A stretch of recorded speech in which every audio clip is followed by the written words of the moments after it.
Hi gals and girls, come along with me. Where are we going, you say? We're going down here to tap this big maple tree so we can get us some sap out of there and turn it into syrup so we can make some waffles and pancakes and have something to put on them. So come along with me here. Well, we're going down here in the woods, guys. Just hang in there. We're going to find a tree here.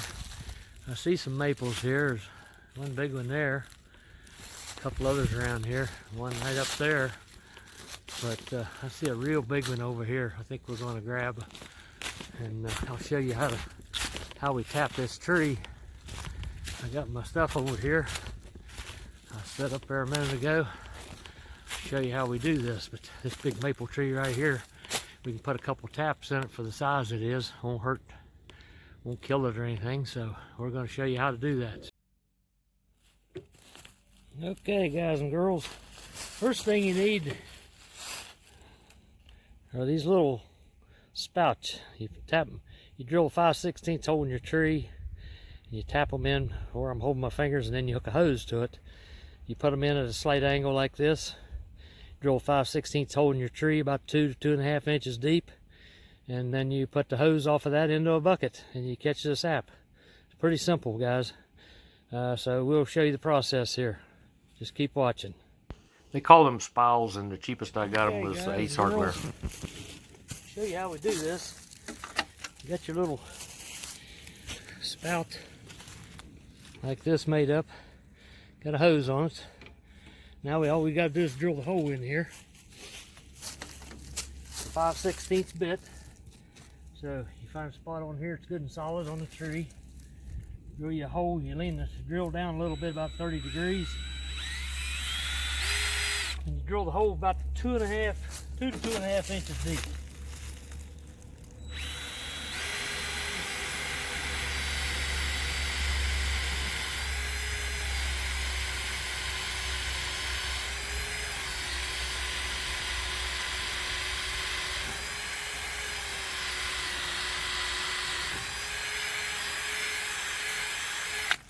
Okay, make sure it's all good and clean with no shavings in it.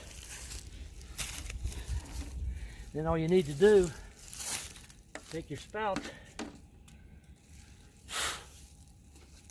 and drive it in the tree real easy, tap it in, so it makes good contact, and then you put the hose in a jug. Real simple, folks. So that one's all done there. That's all we got to do. Just like that. And run her down, put her in the hose, in the bucket. And once you collect it, you have to take the sap and evaporate it out and make your syrup, or to boil it on down, make your sugar. But that's how we do it. Okay, see, I got the spouts in there, both trees, or both places here. Got 2 of them in this tree. Run it down, go into a jug. You can put it in a 5-gallon bucket. If you're around where you can check it once a day, or just during the daytime, or so in the evening, you're good enough. But it won't overflow. But if you're going to be a day or so too waiting, better put a 5-gallon bucket under it in case. Alrighty, that takes care of it, guys. As simple as that. Try it. I wanted to show you these, folks. This is something I made instead of buying the little spouts.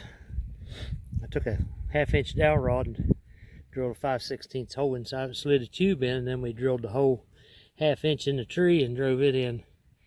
So you can do it a little cheaper way than buying the spouts and stuff.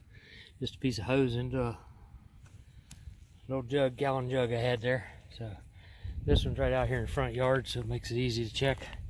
I got 2 on this one.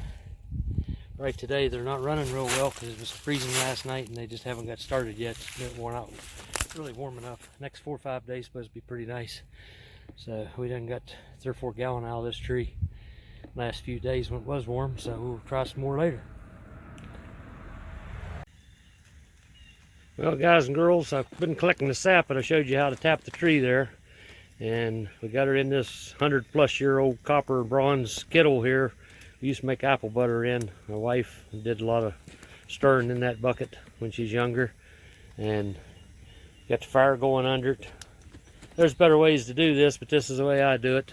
I don't have all the fancy stainless evaporators and all that stuff, so this way you do it. You boil her down to, you get about 90% of the water. You can see the steam coming off of it now. That's water evaporating off of your sap. And then when you get her down to about 80-90% of it, and you put it on a stove, dump it out in another kettle, and you put it up to about 219 or somewhere in there, and it'll, when it gets to that point, then your syrup's got most of the water evaporated out of it. So then you filter it. This is how you eat a maple tree.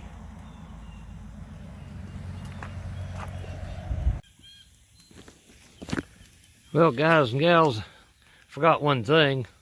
I decided I've better have something to eat while I got the fire going. Might as well cook up some deer meat here while we got the pot steaming.